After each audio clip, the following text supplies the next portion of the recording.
አንደኛ ቆሮንቶስ ምዕራፍ 15 ቁጥር 12 ክርስቶስ ከሙታን እንደተነሳ የሚሰበክ ከሆነ ግን ከናንተ አንዳንዶቹ ትንሣኤ ሙታን የለም እንዴት ይላሉ? ትንሣኤ ሙታንስ ከሌለ ክርስቶስ አልተነሳማ። ክርስቶስ ካልተነሳ እንግዲያ ስብከታችሁ ከንቱ ነው፣ እምነታችሁም ደግሞ ከንቱ ናት። ደግሞም ክርስቶስን አስነስቶታል ብለን በእግዚአብሔር ላይ ስለመሰከርን ሐሰተኞች የእግዚአብሔር ምስክሮች ሆነን ተገኝተናል። ሙታን ግን የማይነሱ ከሆነ እርሱን አላስነሳው። ሙታን የማይነሱ ከሆነ ክርስቶስ አልተነሳማ። ክርስቶስ ካልተነሳ እምነታችሁ ከንቱ ናት፣ እስካሁን ድረስ በኃጢአታችሁ አላችሁ። እንግዲያስ በክርስቶስ ያንቀላፉት ደግሞ ጠፍተዋላ። በዚች ሕይወት ብቻ ክርስቶስን ተስፋ ያደረግን ከሆነ ከሰው ሁሉ ይልቅ ምስኪኖች ነን። የቆሮንቶስ አማኞች ከምዕራፍ 1 እስከ ምዕራፍ 6 ጳውሎስ ከሰማው ነገር ተነስቶ ነው የሚጽፍላቸው። ስለናንተ ከቆሎኤ ቤተሰቦች ሰምቻለሁ ብሎ ከምዕራፍ 1 እስከ 6 ይጽፍላቸውና ችግር አለ፣ ሰምቷል፣ ይጽፋል። ከምዕራፍ 7 ጀምሮ በሞም ይላል። ሲጀምር ስለ ጻፋችሁልኝስ ነገር ብሎ ነው ምዕራፍ 7ን የሚጀምረው። እነሱ ራሳቸው ደብዳቤ ጽፎ ጠይቀውታል።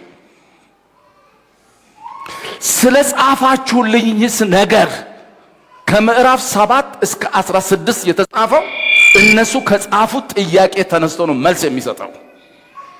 አንዳንዱ የትዳር ጥያቄ ነው፣ አንዳንዱ የጸጋ ስጦታ ጥያቄ ነው። የምናየው ደግሞ የምን ጥያቄ ነው? የትንሣኤ ጥያቄ ነው። በአማኞች በቆሮንቶስ አማኞች መሃል ቅድም አይታችኋል። ቁጥር 12ን ስላንብበው ክርስቶስ ከሙታን እንደተነሳ የሚሰበክ ከሆነ ግን ከእናንተ አንዳንዶቹ ከቆሮንቶስ አማኞች አንዳንዶች በትንሣኤ የሙታን በአካል የመነሳት ጥያቄ አለባቸው። በእውነት ትንሣኤ አለ?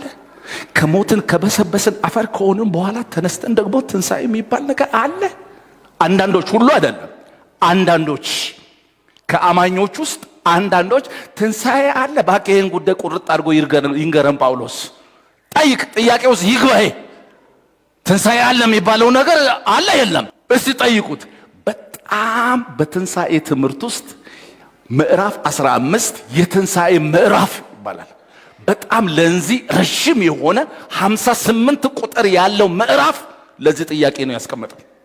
ማብራሪያ የትንሣኤን ቲዮሎጂ ከመጀመሪያ እስከ መጨረሻ ያስቀመጠበት። ሌሎችም ክፍሎች ቢኖሩም ግን እንደ አንደኛ ቆሮንቶስ ምዕራፍ 15 ያለ የለም። ምንድነው ጥያቄያቸው? የሙታን ትንሣኤ አለ? የሞተ ሰው ሬሳ ይነሳል አይነሳም? ከዛ ለዚህ ጉዳይ በጣም በፍጥነት መልስ ልስጣችሁ።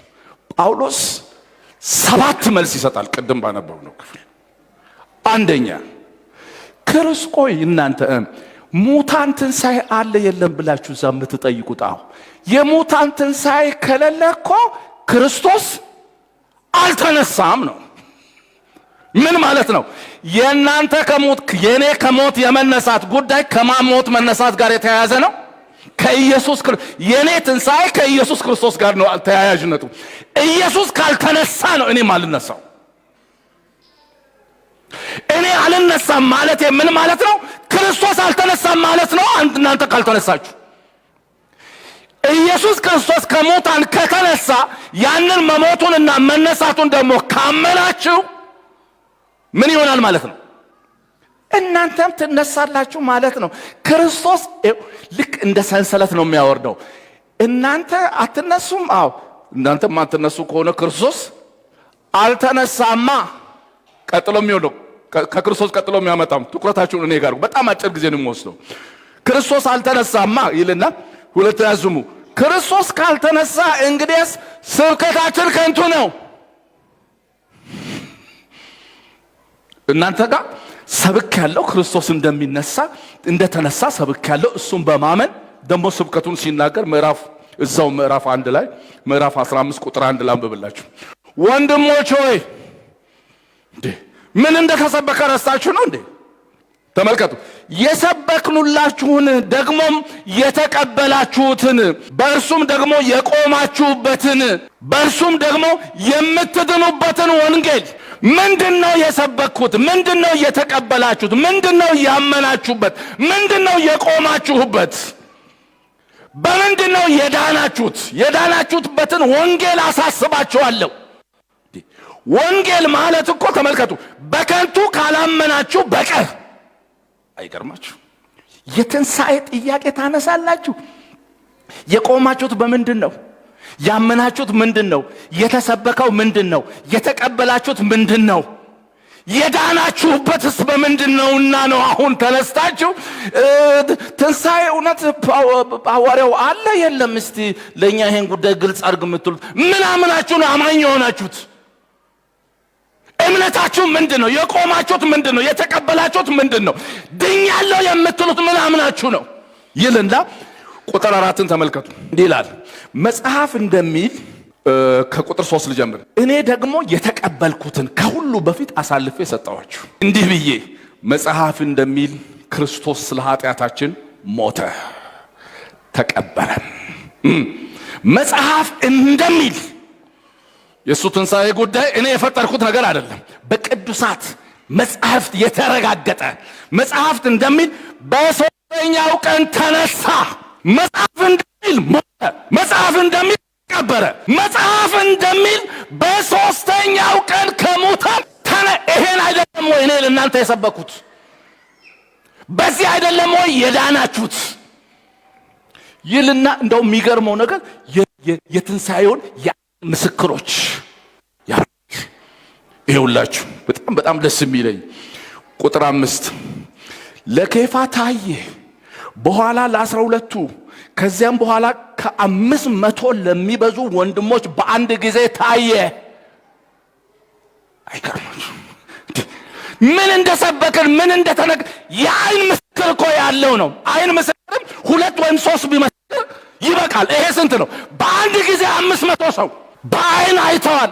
እነሱ ብቻ አይደለም 500 ብቻ አይደለም፣ ስም የተጠቀሱ ሰዎች አሉ። ቀጥሎ ምን ይላል? ቁጥር 8 ከነርሱም የሚበዙቱ እስካሁን አሉ፣ አንዳንዶች ግን አንቀላፍተዋል፣ የሞቱም አሉ ከ500 ውስጥ። ከዚያም በኋላ ለያዕቆብ በኋላም ለሐዋርያት ሁሉ ታየ። በኋላ ጭንጋፍ ለሚሆን ለእኔ ደግሞ ታየኝ። ይህን እኮ የአይን ምስክር እማኝነት ያለው መቼም ከየትኛው መረጃ ሁሉ በጣም ቅቡል የትኛው ነው? ሰምቻለሁ አይደለም፣ ምን አድርጋለሁ?